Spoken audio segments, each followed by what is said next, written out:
जय माता दी। आप सभी प्रभु प्रेमियों को, माता की भक्तों को, सभी संत समाज को प्यार भरा जय माता दी, प्यार भरा राधे राधे, प्यार भरा जय सीताराम। या देवी सर्वभूतेषु मां सिद्धिरूपेण संस्थिता। या देवी सर्वभूतेषु मां सिद्धिदात्री रूपेण संस्थिता।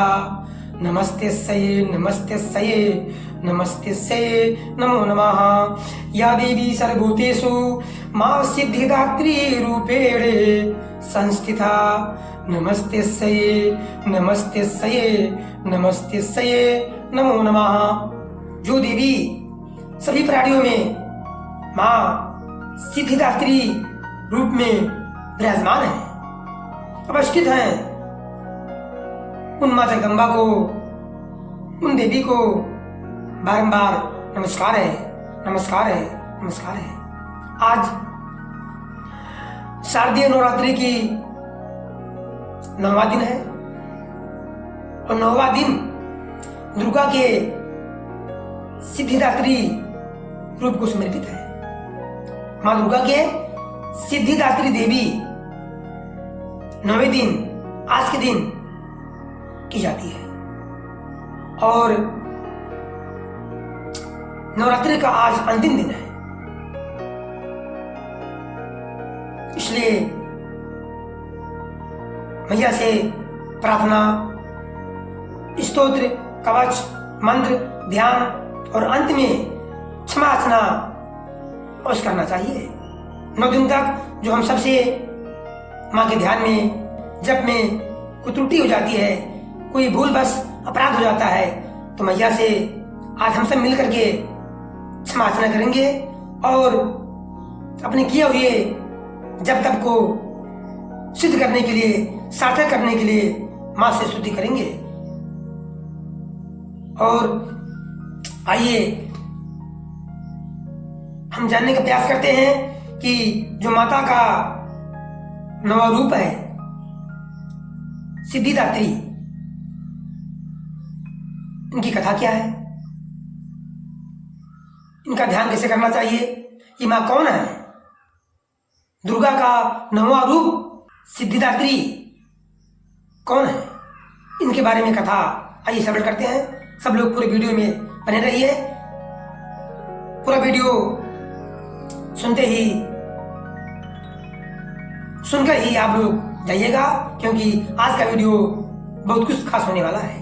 यह कथा सुनने मात्र से माँ की ममता, माँ का आशीर्वाद, माँ की भक्ति अनायास मिल जाती है। माँ दुर्गा की 9वीं शक्ति का नाम सिद्धिदात्री है, सिद्धिदात्री है।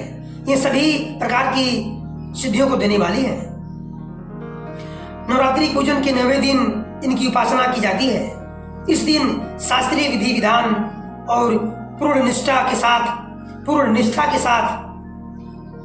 शास्त्रीय विधि विधान के और पूर्ण निष्ठा के साथ साधना करने वाले साधक को सभी सिद्धियों की प्राप्ति हो जाती है। सृष्टि में कुछ भी उसके लिए अगम नहीं रह जाता। यानी माँ के आशीर्वाद से सभी सिद्धियां अनायास ही प्राप्त हो जाती है।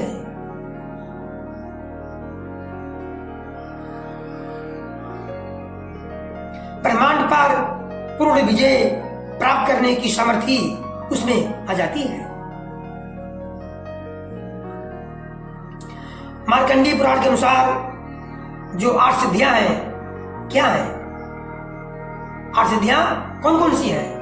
अणिमा, महिमा, गरिमा, लघिमा, प्राप्ति, प्राकाप्य, ईशुत्व और वशित्व, ये 8 सिद्धियां होती हैं। ब्रह्मा वैवर्त पुराण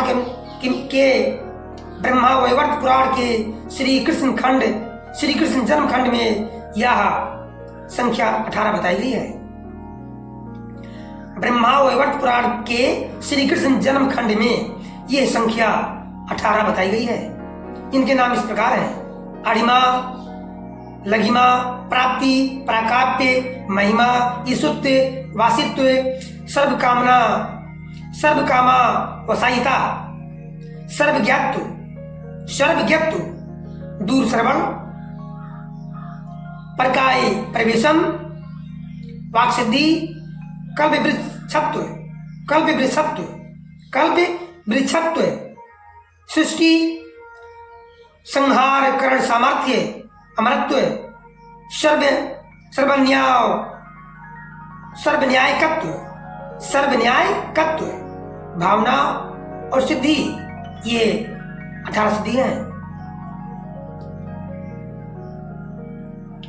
माँ सिद्धिदात्री भक्तों और साधकों को भी ये सभी सिद्धियां प्रदान करने में समर्थ है। देवी पुराण के अनुसार भगवान शिव ने इनकी कृपा से ही इन सिद्धियों को प्राप्त किया था। इनकी अनुकंपा से ही भगवान शिव का आधा शरीर देवी का हुआ था। इसी कारण वह लोक में अर्धनारीश्वर नाम से प्रसिद्ध हुई है।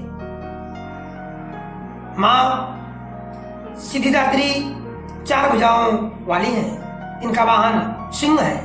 ये कमल पुष्प पर भी आसीन होती हैं। इनकी दाहिनी तरफ से नीचे वाले हाथ में कमल पुष्प है।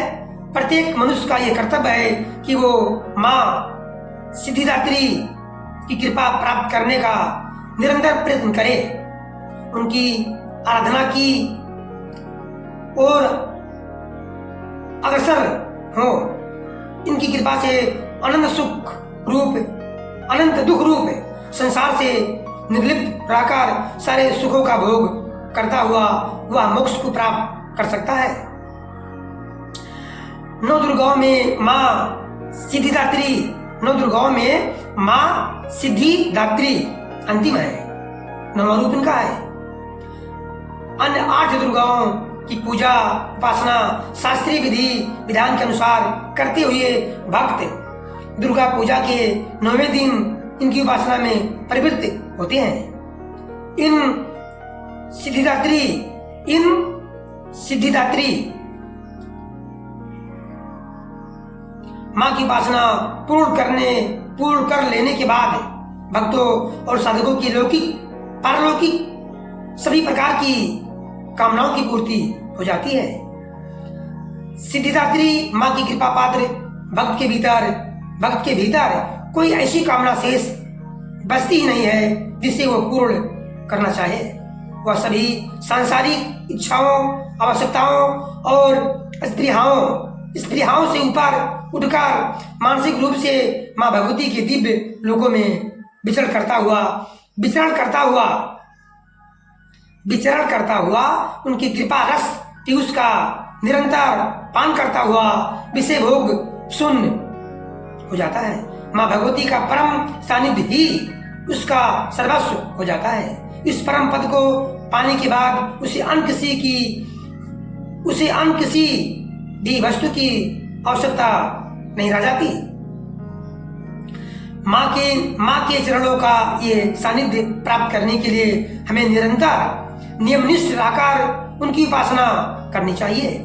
माँ भगवती का स्मरण, ध्यान, पूजन हमें इस संसार की असारता का बोध कराते हुए वास्तविक परम शांतिदायक अमृत पद की ओर ले जाने वाला है।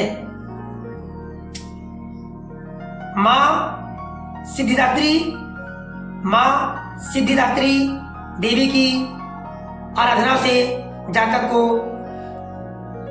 अणिमा, लघिमा, प्राप्ति, प्राकाप्य, महिमा, ईशुत्व, सर्वकामना वसायिता, दूर श्रवण, परकामा प्रवेश, वाक सिद्धि, अमरत्व, भावना सिद्धि आदि समस्त सिद्धियों, 9 निधियों की प्राप्ति होती है।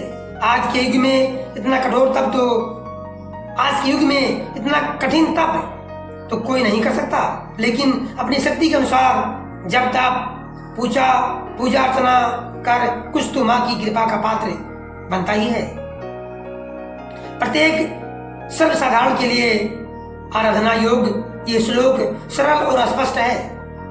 माँ जगदम्बे की भक्ति पाने के लिए इसे कंठस्थ कर नवरात्रि के नवमी के दिन इसका जाप करने से सभी प्रकार की सिद्धियां, यहाँ तक कि 9 दिन तक देवी के श्लोक का, ध्यान मंत्र का, कवच का, स्तोत्र का पाठ करने से असली प्राप्ति माँ की सानिध्य हो जाती है, माँ की भक्ति अनायास मिल जाती है।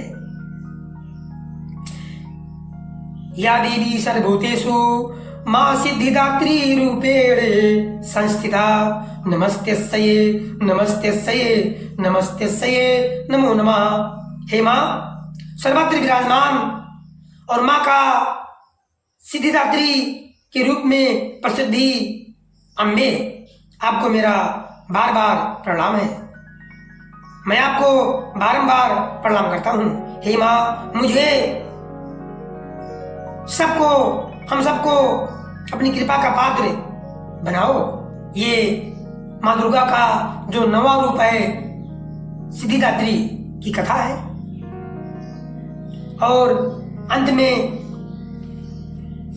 मैया से क्षमा याचना अवश्य करनी चाहिए। ना मंत्रम नो यंत्रम तदपि चाना जाने स्तुतिमहो ना चा ध्यानम ना चा आह्वनम ध्यानम तदपि चाना जाने स्तुत कथा ना जाने मुद्रास्ते तदपि चाना जाने बिल्पनम परम जाने मत्स्य मातस्य त्वादेनुसरलम क्लेशहरणम विधेर्ज्ञानेन दर्भिणे विरहेणा लस्तया विधेयाख्यस्ये तत्त्वे चरणयोर्या च्युतिर्भूति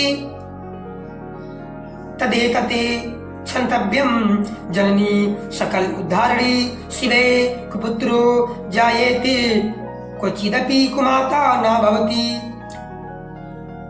पृथिव्यां पुत्रास्ते जननी बहवा सन्ति सरला परं तेषां मध्ये विरलतरलो अहं तौ सुतः मदीयो अयं त्यागः समुचिते मिदं नोऽस्तौ शिवे कुपुत्रो जायेते क्वचिदपि कुमाता न भवति।